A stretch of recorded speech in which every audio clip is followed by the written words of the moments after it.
the platform. Step up and speak out.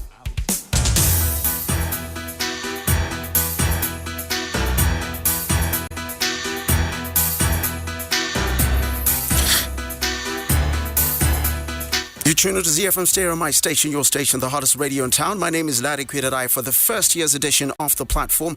You're tuned in, of course, to ZiFM Stereo live and in charge. And just to remind you of some of the frequencies you can listen to us on: Chifu 99.8, Kama TV Wange 105.4, Bybridge 106.1, Kariba 105.3, Victoria Falls 106.5, Bulawayo, my hometown, 106.7, and we're broadcasting out of Harare, where our frequency is 106.4. Listen to us online across the world on www.zfmstereo.co.zw.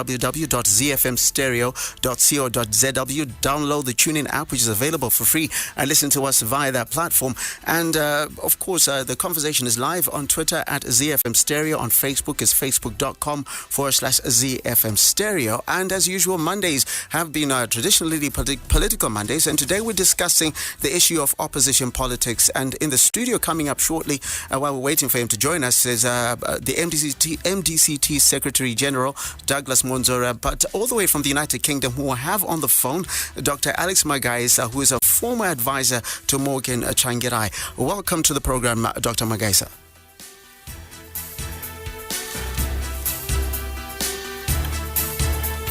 Okay, we're going to try and get that working. Just give me a second to sort that out.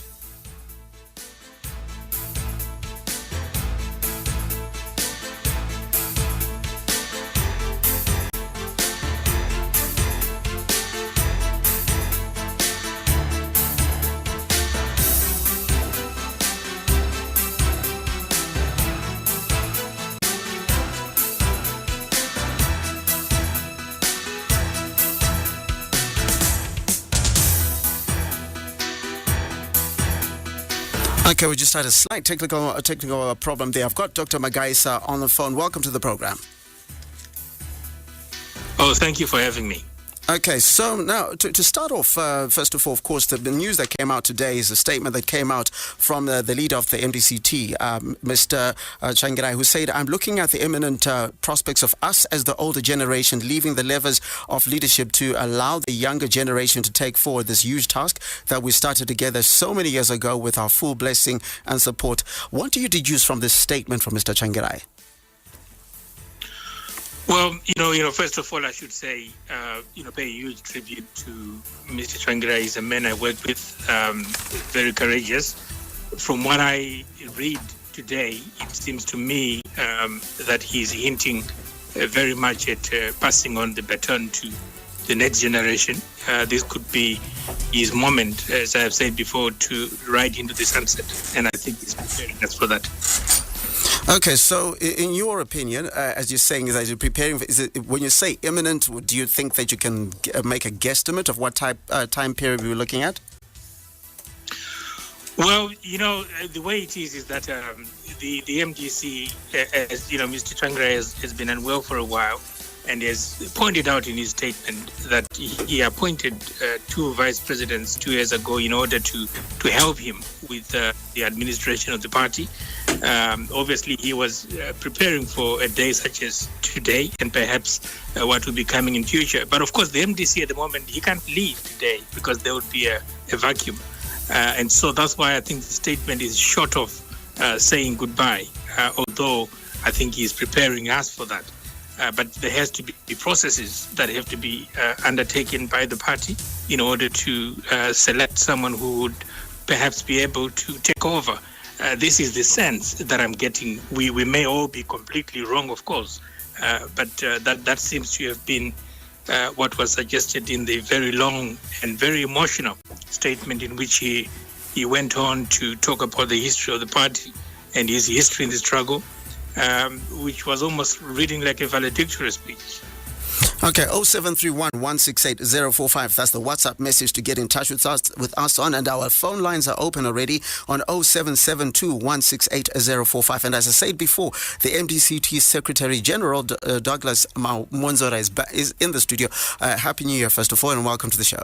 Oh, Oh, thank you very much, and thank you, Zimbabweans. I hope you had a nice holiday. I know that the economic challenges have since increased since I think ever since November. Okay, so now focusing on, we were talking about that statement in which Mr. Tsvangirai, was the head of your party, say that I'm looking at the imminent prospects of us as the older generation leaving the levers of leadership to allow the younger generation to take forward this huge task that we started together so many years ago with our full blessing and support. What is being said, and what do you deduce from that statement? Well, this is not the first time that President Tsvangirai has talked about that. He has always said that, and that it is important that the older generation looks at the younger generation as well when it comes to leadership, when it comes to national responsibilities, and so on. So this is a typical Morgan Tsvangirai statement, and I read it to mean what it seems to mean, that the older generations, those people who are running this country, for example, must always remember that they can't lead forever. The generation that is leading the country right now is the nationalistic generation. I think there are 2-3 generations thereafter that are not leading the country. So what he simply means is that we must not only think about the present, we must think about the future. And for me, that is a statement by a visionary person. Okay, I've got a WhatsApp, or rather not WhatsApp, but on Twitter, Simbarashe earlier said, should be interesting, especially given the backdrop of what he defines as Morgan's Asante Sana statement today. Morgan seems to have endorsed Chamisa. Let's hear what Mwonzora has to say about that. Is that an endorsement of, say, Nelson Chamisa? Well, I don't know. And I think if President Tsvangirai wanted to talk about a particular person, he would have mentioned the person. He knows everybody in the MDC, I think. He didn't say anything about Vice President Chamisa. He did not speak about anything about any leader in the MDC by name. So I cannot interpret the statement in any way than what it says. Literally, what he literally means is that we must think about the future. Dr. Magaisa, back to you. You were once an advisor to Mr. Tsvangirai, and if you were to advise him today on the prevailing political... Okay, we seem to be having a bit of a... But while we get that back, get that call back, the question I would ask you as a follow-up, is the MDCT still as united as it was before the 2013 elections? Well, the MDC is united, and I want to say that when you say a party is united, it doesn't mean that they agree every day and on everything. There will be differences of opinion, differences in how people see the strategy, and what is important is that the differences are not dysfunctional. So when we contradict each other, when we disagree with each other, we are not fighting. It is the symptom of a living organism. It is the symptom of a living party. You will have people with a difference of opinion, but what is important is to be guided by principles, certain principles. And the MDC stands for economic prosperity, freedom, justice, equality, devolution of power, gender equality, and democracy. So as long as we stick to those values, the fact that one leader thinks like this and the other one thinks like that should not in itself be taken as a sign of a party in ruin at all. Okay, so trying to get Dr. Magaisa back again. Dr. Magaisa, you were once an advisor to Mr. Tsvangirai. If you were to advise him today on the prevailing political, economical and social situation, what would you tell him to do? Well, I think it's important for the party to ensure that it is properly prepared for the election. The election is only 7-8 months away, and which means that it really has to ensure that its structures are well prepared to ensure that everybody is working towards the same goal. And I think the problem that we have had over the last year or so, 2 years, is that there have been, I think, a lot of divisions, a lot of fights, a lot of backbiting, things that are not helping the movement in the right direction. And I think it's important to draw all those different aspects together to make sure that there is a clear and solid plan as they go towards an election. Okay, so given that sort of backtrack, I want to read this message, and I think it's going back to a statement, to the statement by Mr. Tsvangirai today. It says, I want to ask this, is this not going to cause a fight between the two vice presidents, Honorable Kupe and Chamisa, and within the party when Mr. Tsvangirai appoints one of them to take over? I suppose there's also the third vice president, Engineer Mzuri, who's the acting president of the MDC at the moment, isn't he? So between those three, isn't they going to cause a fight? That's a question that's being asked. But this is not what the president said. That's not what his statement said. He did not say in his statement that he's going to appoint someone. He did not say that. And to read anything more than what the statement says will be inaccurate, because we are now going into conjecture. The president is very much aware of what the key processes that will be done, that have to be done, and so on. But what is important is that the president is emphasizing on election preparedness, and this is what the MDC has been doing. We are right now busy dealing with the voter registration, the second phase of the voter registration exercise. We are perfecting our policies. We'll be launching our policies sometime at the beginning of this year. We are also going to be preparing our manifesto, as well as get into candidate selection. Our election directorate is actually sitting on Wednesday. Tomorrow, Acting President Mwonzora is going to preside over a cluster meeting, an organization and party building cluster meeting. So and I'm going to have a meeting with Vice President Chamisa. So we are working for preparing elections. Yes, our president is not feeling well, but what is important is that he is not incapacitated. And what is important is that people get ill, and we hope that our president gets better. We do have historical examples where presidents fell ill, and were able to recover and run for election successfully, and even run countries. Nelson Mandela is one of them. Edgar Lungu is one of them. Mr. Buhari is one of them. Mwai Kibaki was in a wheelchair when he won the presidential election in Kenya. Boris Yeltsin was in and out of hospital during his tenure as president of Russia. So we don't read illness as a sign of incapacitation. Fortunately for our president, the type of condition he has is not a mental condition. He is mentally alert. He is mentally intelligent as he has always been. So as the MDC, we are praying very hard for the recovery of our president. And one of our values is solidarity. When somebody is afflicted with something, we must feel empathy for that person. And this is the feeling we have for our president, and we are hoping that he recovers. And we want to give him as much support as we can that he recovers. Okay, you're ZiFM Stereo, my station, your station, the hottest radio in town, 0731 168 045. That's the number you can get in touch with us on. Our call lines are open on 0772 168 045. Philson from Chitungisa says, I surely embrace the statement by the MDC leader. He needs to rest from his stressful and burdensome politics so that he can recover at home. You know the politics of democracy is stressful, as subordinates have always differed in terms of views, which needs and this needs a unifier.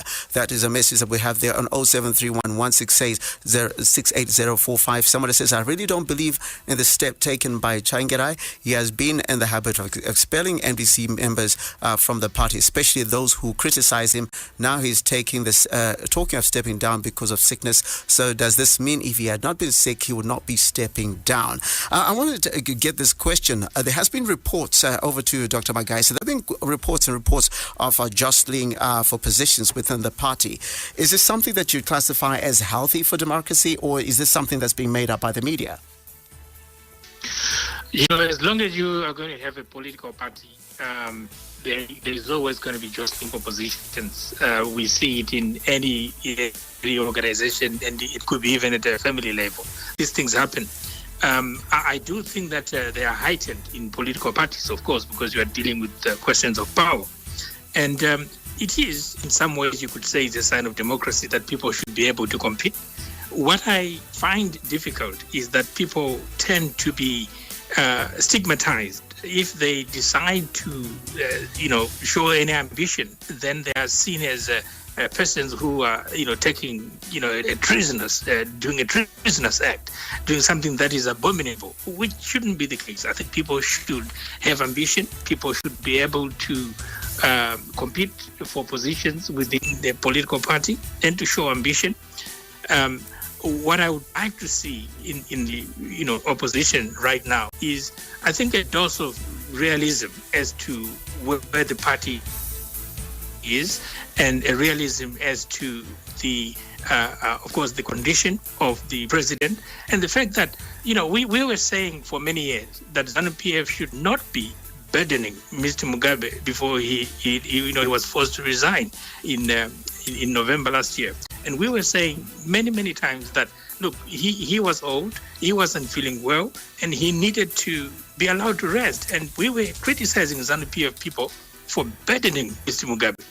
Now, I think it's important that as Democrats, as people who care for our leaders, that we should be able to allow them an opportunity to make the decisions that are important for themselves.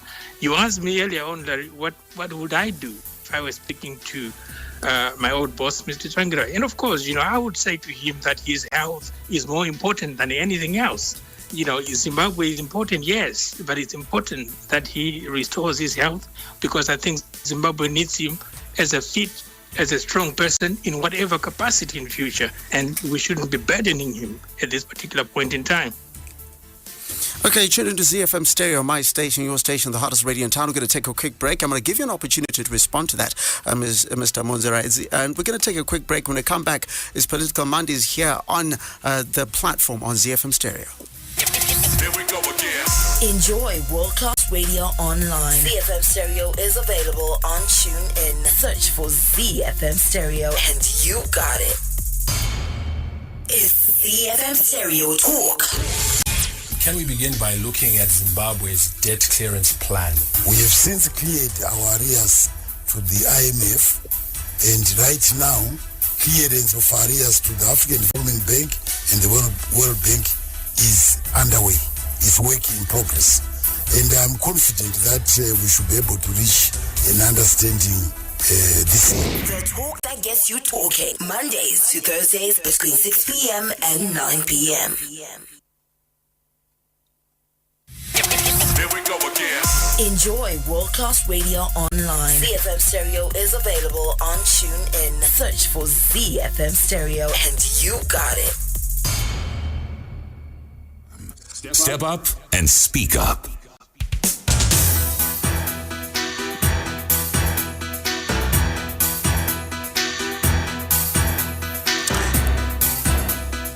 That is ZiFM Stereo, my station, your station, the station that you tune into, the hottest radio in town. And we are talking Political Mondays, in which we're talking about what's going on in opposition politics, specifically to do with the MDCT. And you can take part in the discussion on 0772 168 045. That is the voice calls. You can call in now. As soon as we get a call coming in, we will be getting you online. And then on the WhatsApp number being +263 731 168 045. And if you're in the country, of course, it's 0731 168 045. And on the phone, all the way from the United Kingdom, I've got a lawyer, prominent lawyer, and former advisor to Morgan Tsvangirai, Dr. Alex Magaisa, and in the studio, the MDCT Secretary General Douglas Mwonzora. I've got a question for you, Mr. Mwonzora. That statement, that are you being unrealistic about the president's condition, the president of your party's condition? Certainly not. Certainly not. When you see a leader taking a break, it's something that you can't take lightly. But what is important is that the decision regarding whether to continue or not to continue at any stage rests with the president himself. And I'm sure that if the president wants to make a decision, he will make it. Of course, he will make it in consultation with party leadership. He will make it after hearing, I hope, after hearing submissions from party leaders as well. So it is ultimately his decision. He is the person who is feeling what he's feeling right now, and we can't feel it for him. So he is going to make his decision. What is important is that he has not made that decision at all. What we read in the statement is an exhortation on the Zimbabweans to put the destiny of their country into their own hands, to prepare for elections.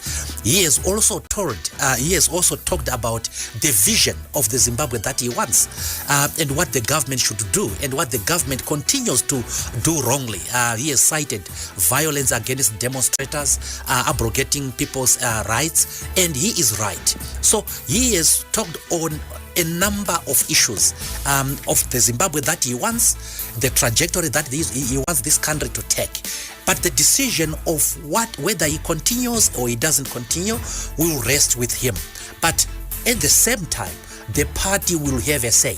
The organs of the party will have a say on what happens and before he makes his decision. And I'm sure, being a Democrat that he is going to have to consult. Okay, we've got our first call on the line. 0772168045. You're on ZiFM Stereo Live. Hello. What's your contribution? Hello. And where you calling from? Yes, my contribution is to say about Mr. Tsvangirai is not feeling well, but he has got his own members who are behind him, who can assist him, like his vices. Okay, so do you feel that he should carry on is because of the fact that he's got people who can assist him? Yes, he has to carry on because what is there? When we go to elections, we have to have opposition parties in the country as a democratic country. Okay, thank you very much for your contribution. Yes. Okay, so that's a contribution that says, okay, he's the brand. He's got he has to take the conversation forward. I want to read some tweets here. If I keep your tweets coming in on at ZiFM Stereo. Somebody here says, just gonna scroll that down just a little bit. The problem is that no one can take over from MT. Current MPs are unpopular, and as for they're talking about African. As for Cooper, African reflects it ain't ready for a woman leader, and then says Chamisa has the legal blocks and okay, I can't. I'm not sure I quite understand what is being written there. And then I've got another one. I think that can be. I'll throw to you. Somebody says if MRT steps down, MDC president, that'll be the first statement of an intent to win the elections. While somebody says him stepping down is ill-timed because of how close the elections are. He should complete the race. I'm going to ask you based on those statements, Mr. Magaisa, and somebody else saying that among the party's deputies, because there is a mixed bag of what people think. From the deputy presidents, you got Thokozani Kupe, of course, Elias Mzuri, and Advocate Chamisa, who says, who do you see among those as being the best foot forward if there is a succession were to happen soon? Oh, well, it's, let me start by saying, Larry, that in response to some of those comments that have been made, which are all very valid comments. Now, anybody who has been in a running organization understands that one of the things that you do is what we call scenario planning. You plan scenarios. You sit down and you think of all the possible things that could happen within the next year. In particular, if there is an event, such as an election in Zimbabwe in July or August this year, you plan towards that. What's going to happen? What's likely to happen within that period? So my view as an advisor would be that the party needs to do that scenario planning now, to plan what would they do in an election with Mr. Tsvangirai, who is undoubtedly the biggest name in opposition and a name that attracts so much support across the country. And what would they do in the event that they don't have him as the leader for whatever reason? Maybe he might not be well. Maybe he might decide that he wishes to step down, as some people think that he probably wants to do. They need to to have that scenario planning. And in that period, in that particular exercise, they will then be able to cover for any eventualities. That's what prudent organizations do. And that's what I would advise, my colleagues, my old colleagues that I've worked with, that you need to plan for these things. You need to have this scenario planning and cover every possible scenario. Now, as to who among those three, my opinion on it will probably be inconsequential. I've worked with all three of them. I think they are very competent people in their own right. They have their own strengths and weaknesses. They can complement each other. My view is that the MDC as a party, it's been in existence for the past 18, 19 years. They know these people. Some people are popular with others. Some people are less popular. My view is that the party needs to be honest with itself and to make a decision, because it is a decision that they would have to make either today or in the near future. So it's important that they confront this elephant in the room. Okay, so talking about the elephant in the room, and going back to Twitter, someone says, Alien Spidax says, MDCT is running out of time. The electorate needs to know who will be their candidate in the forthcoming elections. How would you respond to someone saying that? Yes, obviously, we have looked at the scenarios, of course. As an organization, we do that. My office, as Secretary General, does that. What happens if so-and-so is there or so-and-so is not there, and so on. So we obviously, I want to assure the people that we have thought about this. I want to assure the people again that when we make critical decisions, we inevitably consult our structures. We listen to the people. As you saw from the tweets that we were reading, the feeling of the people is mixed. And in this mixture of the feelings, we have to make a decision. And that decision will be made by the party organs internally. The president, if he wants to make any decision, will obviously consult, and opinions will be given.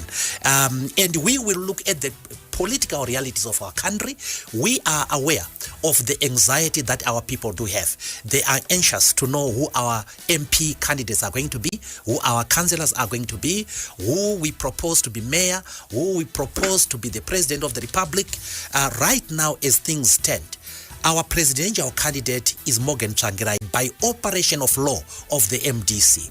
When the MDC holds a congress and elects a president, it by that fact elects a presidential candidate. So we do have a presidential candidate right now as Morgan Tsvangirai, and we are going to stick to that presidential candidate until such time as circumstances dictate otherwise. But we are going to be very sober in our decision making. We are going to consult our structures. We are going to consult the people. We are going to listen to the people. And I want to assure Zimbabweans that we are seriously listening to them. Okay, 0731168045. Here's a question that says, is it true that Mr. Mwonzora, you are backing Muzuri and you are anti-Chamisa?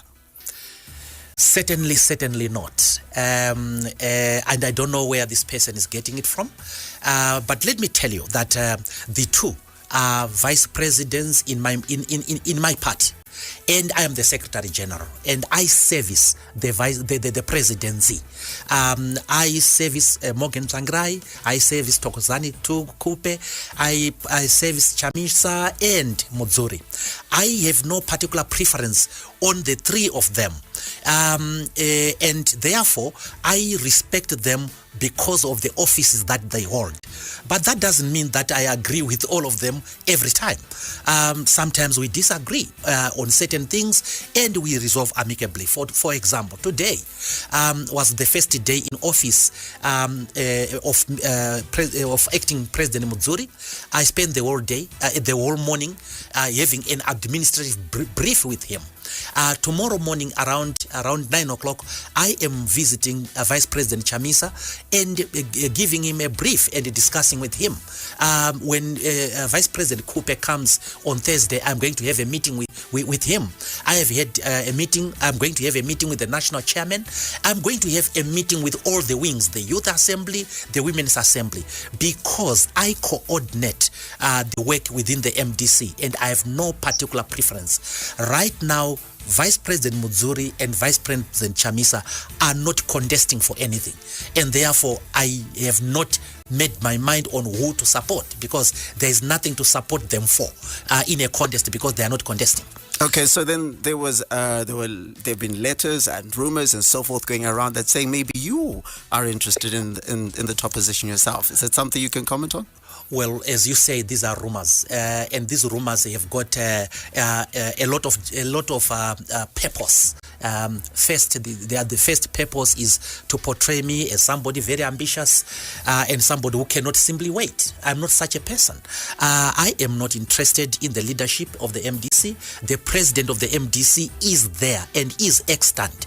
He is there, he is alive, and he is the president of the movement. And I am the Secretary General. And I was elected to be Secretary General. It is the position that I was elected to do that I am interested in. I'm not interested in any other position, because there is no vacant position in the MDC right now. I'm a man of very simple opinions, if I may say, and I look at things in a very simple way. I look at the constitution of the organization, I look at the resolutions of the organization, I look at the principles of the organization and the policies of the organization, and I tend to be a bit sticky about that. And this is not unusual for a lawyer to be. Okay, last question on this, specifically to do with you. If you say because there is no vacancy, if there were to be a vacancy based on statement to say handing over, that the statement made earlier today that there's an imminent handover that needs to take place to the next generation, would you put your hat in the ring? Well, you are asking me to be hypothetical, and I would like to quote some writer here. He was talking about method of struggle, and he says that the method that you would adopt will depend on the circumstances. So I do not want to speculate about what may happen and what may not happen, but the decision on who runs for what is not my decision. It is the decision of the members of the MDC. And we must always remember that this organization has got owners, and the owners of this organization are the members of the MDC.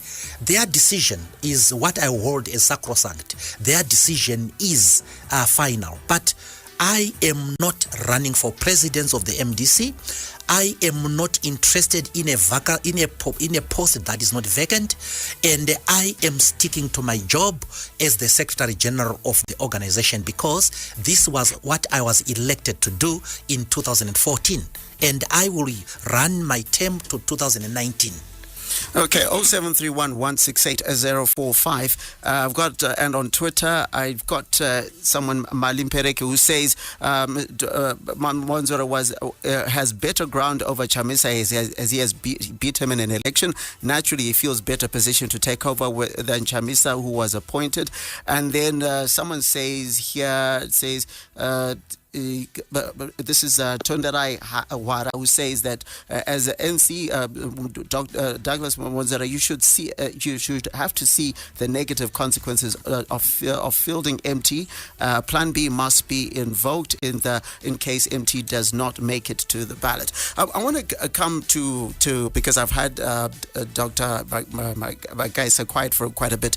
The question I want to ask is a follow-up from that. The concept of saying that the two people that were appointed, and while the one who was there, the incumbent was the first Vice President, Thokozani Kupe, had been elected. Does that sort of leave a certain leeway for some people to say, okay, were there issues of constitutionality around those appointments? What is your opinion on that? Well, I have to say that I have been asking my old comrades in the MDC if I could get a copy of the official version of the Constitution. So I'm going to make another request here to my brother Mkomatagi, since he's the SG, because it will be helpful for us to do this analysis and see what needs to be done and what can be done, and what are the legalities of these issues. We always had trouble getting the ZANU-PF Constitution, and we are now also having a bit of trouble getting the MDC Constitution. So I hope we can get that so that we can do our analytic work. However, in terms of the issue of the vice presidents, I thought that the issues were raised 2 years ago when this thing happened. There were, of course, reservations about what had transpired, but I suppose the party decided to go with what had been decided, the appointed vice presidents joining the elected vice president. And so, of course, they are seen to be the prime candidates to be able to take over should there be a vacancy. But as you pointed out earlier, the field is open to anybody, and it could be a dark horse. You know, it could be none of the three vice presidents who probably would be able to take over should a vacancy arise. And I'm sure there are many people who are capable who would be able to do that. So I think the democratic process should be allowed to run. But as I have emphasized from the beginning, in order for this to be done, it has to be done in an orderly manner. It has to be prepared. You don't want a situation like we had in November last year in Zimbabwe when things had to be done in a forceful manner. I think it's important to do things in a proper manner, and this needs people to be realistic about their situation and to put in place measures to that effect. Can I just say, Larry, you see, just a quick word on Mkomadagi, who is there with you. I worked with him for 2-3 years during the constitution making process. And I have to say that some of the flack that he gets from a lot of people, I frankly do not understand it. The party has someone who is a great negotiator, someone who works hard, who is humble as far as I'm concerned. He picked me up and said, look, come and help us. I came in there, and I don't say this because he did that. I say this because I saw him work. And I think that some of the flack that I see, that I hear, whether on social media, some of the letters that I'm reading, they don't represent the person that I know. I just thought I would say that. Okay, thank you for that. Just on 0731 16805, that's an endorsement for you there. You can see, if you can see him smile right now. So on 0731 16805, someone says the problem is that is common in African politics is we exaggerate our leaders' abilities to such an extent that it creates a scenario where they appear as if they're the only people who can lead. Tsvangirai must have stepped down long ago because he has failed. MDC is not as democratic as it says. I just want to read one more message and then give you an opportunity to respond. Of course, a question that is often asked is, I get to run for president. Another one comes just to sidetrack you a bit. What is the position of situations we are currently witnessing where MDC party members are representing arrested members of ZANU-PF? That's Jack Kilo. So I'm going to give you an opportunity to address those issues. Well, first, let me deal with the earlier question on whether I am better than Vice President Chamisa or not. It's not for me to say. It is for anybody who wants to judge to do that. I know a lot of strengths that he has. I know the strengths that I also as a person have. And the decision on comparing us is up to the person making the judgments. It's not for me. Then coming to whether Morgan Tsvangirai has failed or not, I think it's an unfair thing to say that Morgan Tsvangirai has failed. As you know, Morgan Tsvangirai was the chairperson of the National Constitutional Assembly when for the first time we defeated ZANU-PF in a referendum, the yes-no referendum of 2000.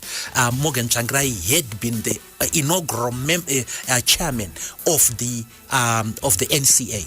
And after that, Morgan Tsvangirai was the first person to lead a party to almost defeat ZANU-PF and have an electoral majority in 2000. We had 57 seats out of, I think, 120 then. And in 2002, up to now, the results are not known because Morgan Tsvangirai challenged those results in court and the judgment is not out. In 2008, Morgan Tsvangirai defeated Robert Mugabe in an election. For the military had to stage a coup. In 2008, we had a preemptive coup. They had to kill 300 people in order to stop Morgan Tsvangirai. But what is also important is what he did when he was in the inclusive government. He supported the constitution-making process. And we were appointed into the constitution-making process, and we produced a document that is arguably one of the best in Africa. So here is a man whose legacy includes bringing the constitution of Zimbabwe. I wouldn't describe that person as a failure. He is a very, very nice man, I should say. He is a very democratic person. The one unique thing about Morgan Tsvangirai is you can argue your case before him. Some people think it's a weakness, but I think it is a strength. He has the ability to listen to other people. He is a great man. And I enjoyed serving. I have enjoyed serving under him. First, when he employed me as the legal advisor of the ZCTU in 1992. That's when I started working with him in the labor movement. And I was young. I was coming from university, and it was flattering to see somebody listening to your opinions. And Morgan Tsvangirai is just like that. He is a blessing to this country. In 2013, yes, Mugabe did what he did. In 2008, Mugabe did what he did, but he was doing it to a person. Morgan Tsvangirai is not vindictive. He has been on the receiving end of this regime, and he had enough manpower to start a war. You don't need too many people.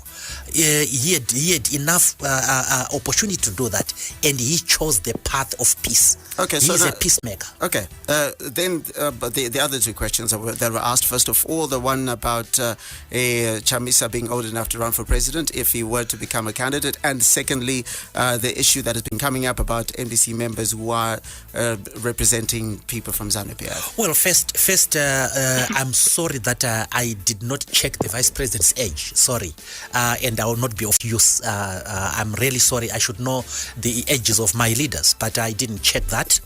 But I will tweet about it. I promise I will tweet about it. People representing people.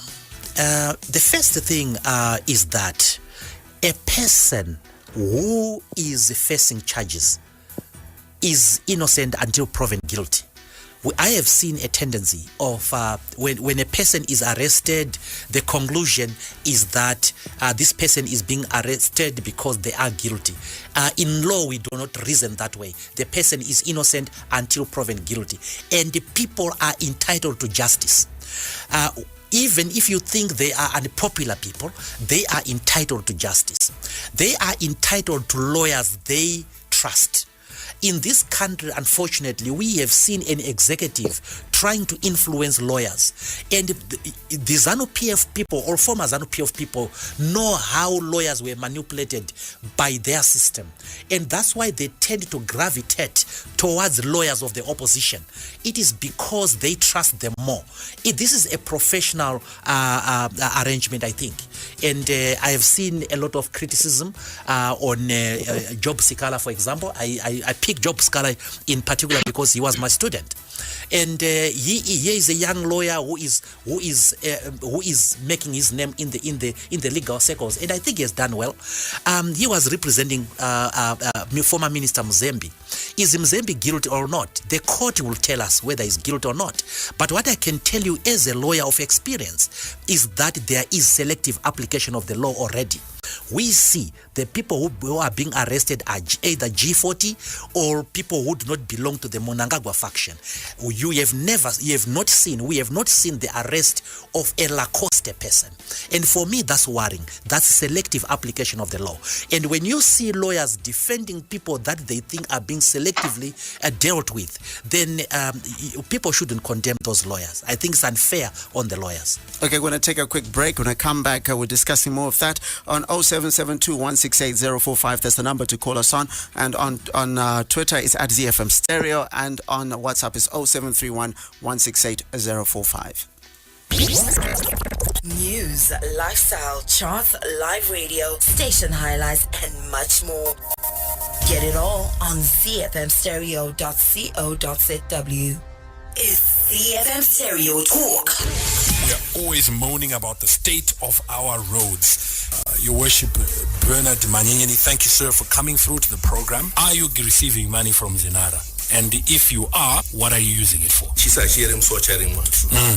crisis we are facing in the last 2-3 years around potholes, firstly, it's not a problem of one city, and secondly, it's not a problem of last year or the year before.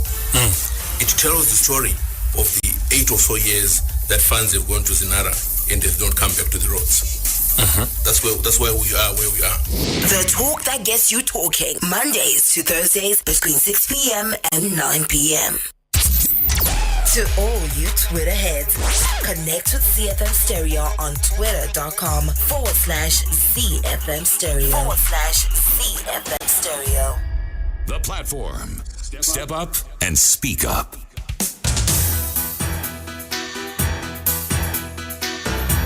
It is the final segment of the platform. My name is Kwirirayi on this first edition of the new year. Just to remind you of some of the frequencies: Gweru 104.3, Kadoma 105.2, we're looking at Mashingo 96.1. We are talking about the issue to do with what's happening in the opposition, especially particularly MDCT. And in the studio, I've got the Secretary General, Douglas Mwonzora, and all the way from the United Kingdom, Dr. Alex Magaisa, a former advisor to Morgan Tsvangirai.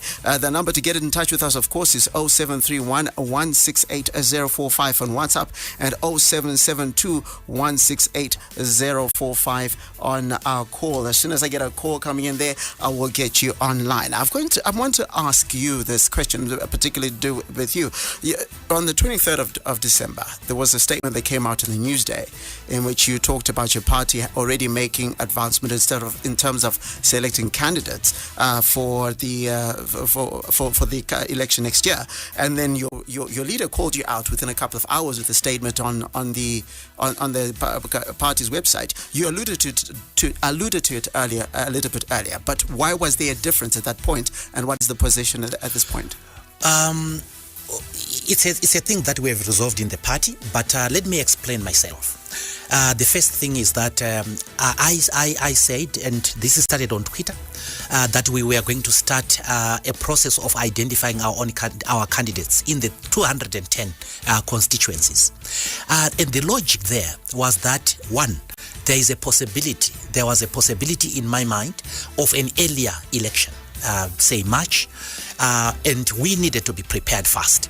The second one was that we are 7 months to any election, and we must prepare. So I wanted my party to prepare, and I wanted my party to put the candidates on the standby. And what may happen is, and this was weighing down on my mind as an administrator, what may happen is that you may have alliance partners failing to field. That's number one. Or number two, you may have an alliance partner whose candidates withdraw last minute. And all I simply wanted was the MDC to have a contingency plan. I now know that the statement that did not come from my president. It came from the spokesperson of the president. The president simply said that he should correct the impression created by the newspaper that we were anti-alliance. We were not anti-alliance. We were simply saying, let's prepare our candidates, and as the MDC, we will drop the candidates by the time we agree with the alliance. And when the statement was written, that statement, that's not the language of Morgan Tsvangirai. That's not the way he talks. That's not the way he writes. I have since discussed with my president, and we came to an understanding. And for me, fact that I was criticized, I was brought to order, I don't really mind that at all, because I am a subordinate, and the seniors are there to correct me. But what I find unacceptable were the cyber abuse that I was then subjected to. Some people calling for that I should be killed and so on. I find that very sad, and I do not accept that. I stand for freedom of expression. I stand for tolerance, And I have tried to work hard in my life as a lawyer and as a constitution maker during the time we were doing it, to make sure that we safeguard those freedoms. There is no space in our country. There ought not to be any space for hate language. And hate language must be done away with, whether it's being done by the MDC member or by the ZANU-PF member, doesn't matter. Hate is hate.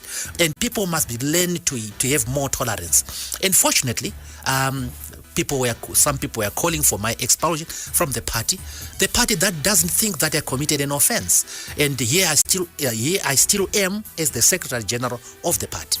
Okay, I lost Dr. Magaisa for a second, but he's back online. I wanted to ask, before I let you go, I wanted you to chime in on that question that had to do with MDC members representing ZANU-PF, ex-ZANU-PF people. Oh yes, look, it's a very difficult situation for my colleagues who are lawyers as well as politicians, lawyer politicians, as I call them. It's because they have to serve two constituencies. The first is the law, where they practice, and second is the politics, where they've got people who look after them. And I think what is important is that they have to strike a balance between the two. They cannot prioritize one against the other. I think it's important to be respectful to the people. I think some of the language that I've seen being used by senior opposition people to the criticisms that have been issued by the people, I think has been very unfortunate, has been very arrogant, very rude, and I don't think that is the way in which you deal with people. The political market is the people who vote for you, and I think they need to be treated with respect. As a lawyer, I understand and I know, and I've defended lawyers many times before, that they have a duty to represent any client who comes through the door. However, I think it's important that when you are a politician who is also a lawyer with a constituency that looks up to you, you have to take their interests into account. If you take, for example, that someone has committed violence against opposition members, would you accept to represent them simply because you're a lawyer?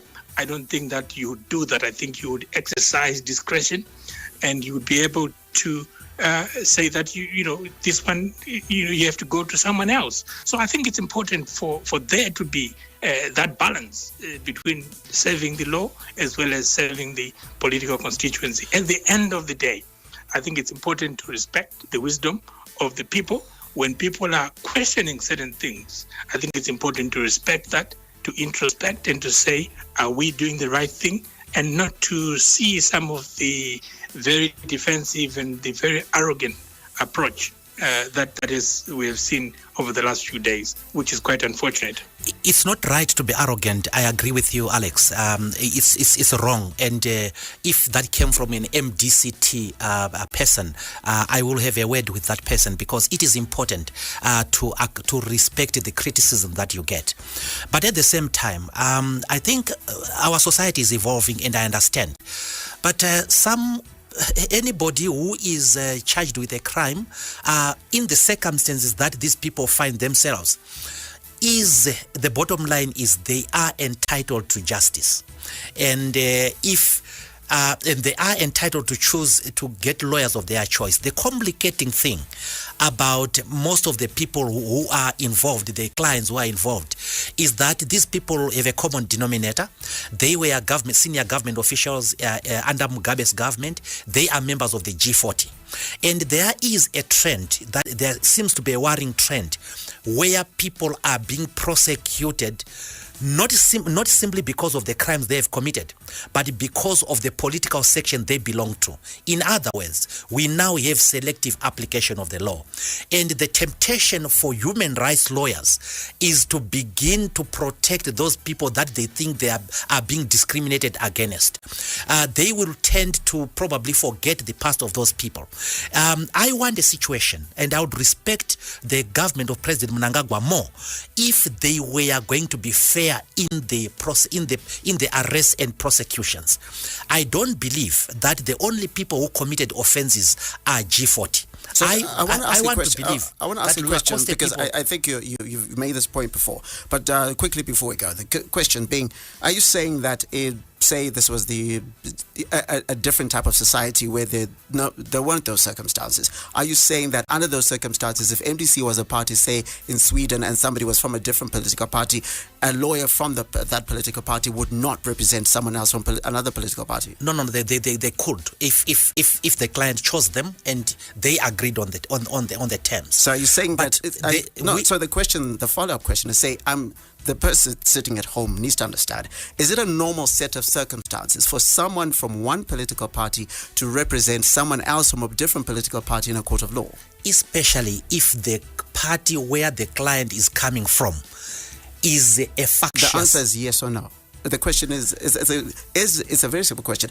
Is it normal? Because if someone at home is wondering, is this because of the circumstances you're talking about, or is this a normal situation where somebody can represent a person in court even if they don't have the same political ideologies? Yes, I think a Republican lawyer can represent a Democrat client.